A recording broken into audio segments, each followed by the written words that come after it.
तर कसं असतं की leader has to take decision, implementation is the work of system. तर सिस्टीम काम करते ना पवार साहेबांची. अजित पवार ज्या बाबतीत बोलतायत की मुख्यमंत्री नाईक झालो 2004ला, मग 19ला सगळे गर्भगिळी झाले होते ना, तेव्हा का नाही हे बाहेर पडले परत सरकार आणण्यासाठी. पवारांवर आज लोकांचा जेवढा प्रचंड विश्वास आहे तो राष्ट्रवादी काँग्रेसचा चेहरा आहे. ते एकदा थांबले तर राष्ट्रवादी काँग्रेसचं फार दिवस भवितव्य राहणार नाही. की तुम्ही थांबणार कधी आहात असा प्रश्न अजित पवारांनी बंडखोरीनंतरच्या पहिल्या सभेत विचारलेला होता. कधीतरी तरुणांना संधी द्या, म्हणजे कधीतरी पक्ष वाढवण्यासाठी इतरांना जबाबदारी द्या, असं अजित पवारांचं म्हणणं होतं. तर शरद पवार केव्हा थांबणार आहेत किंवा खरोखरीच थांबतील का, याचं उत्तर तुम्ही काय द्याल? नाही, याच्यात सगळ्यात पहिल्यांदा एक घटना आपण बघितली पाहिजे की आदरणीय शरद पवारांनी राजीनामा दिला होता, म्हणजे ते थांबायची तयारी दाखवली होती त्यांनी.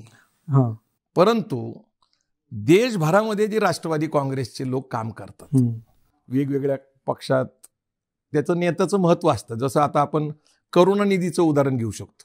अत्यंत अशक्त, आजारी, व्हीलचेअरवर बसलेल्या माणसांना मुख्यमंत्री म्हणून चालत होतं.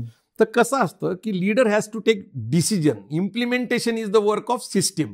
तर सिस्टीम काम करते ना पवार साहेबांची. शेवटी पवार साहेबांचं ज्ञान, पवार साहेबांचा अनुभव हा देशाला पुढे घेऊन जाणार आहे. त्यांचं वय हा मुद्दाच नाहीये. त्यांचं मेंदू अत्यंत शाश्वत आहे आणि त्यांच्यामध्ये ऊर्जा एका तरुणाची.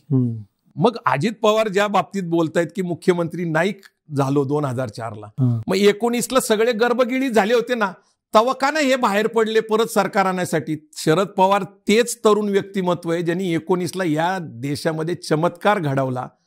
आणि ठीक आहे, शिवसेना कुठल्या विचाराची आहे, काँग्रेस बरोबर आली असती का नसती, पण ते घडवून महाराष्ट्रामध्ये सरकार आणण्याचं धाडस मोदी शहाच्या विरोधात शरद पवारांनी आणलं.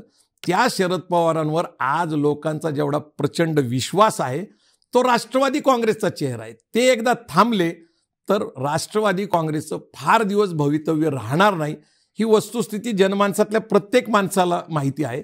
ते जोपर्यंत हयात आहेत, जोपर्यंत ते फिरते आहेत, त्यांच्या कुटुंबामध्ये अशी चर्चा चालते की त्यांनी थांबलं पाहिजे, परंतु ते थांबलं तर त्यांचं आयुष्य सुद्धा थांबल, ही एक भीती आहे.